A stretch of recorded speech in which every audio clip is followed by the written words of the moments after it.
हजारों साल पहले मिस्र में जालिम बादशाह फिरौन हुकूमत करता था। उसने ख्वाब देखा कि एक लड़का उसे मार डालेगा। डर के मारे उसने बनी इसराइल के हर नौजायदा लड़के को कत्ल करने का हुक्म दे दिया। माओं के दिलों में खौफ और आंसू थे। ऐसे वक्त में हजरत मूसा अलैहिस्सलाम पैदा हुए। अल्लाह ने माँ को हिदायत दी कि बच्चे को दरिया में संदूक में डाल दे। फिरौन की बीवी ने संदूक देखा और बच्चे को महफूज रखा। अल्लाह ने मूसा अलैहिस्सलाम की वालदा को वापस उनके बेटे के पास भेजा।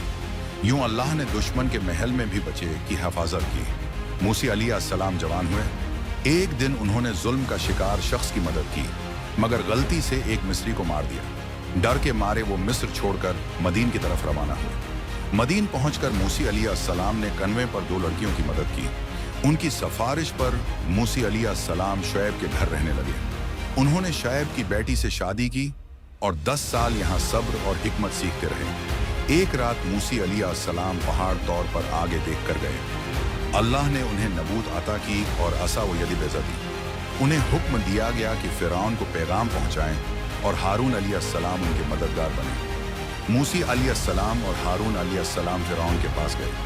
फिरौन ने झटलाया, मगर अल्लाह के मौजिज़ात सामने आए। मूसा अलैहिस्सलाम की असा गेधा बन गई और हाथ सफेद रोशनी में चमकने लगे। फिरौन ने जादूगर बुलाए। जादूगरों ने रस्सियां फेंक कर सांप बना दिए, मगर मूसा अलैहिस्सलाम की असा ने सब निगल लिए। जादूगर ईमान लाए और अल्लाह के सच्चे होने का ऐलान किया।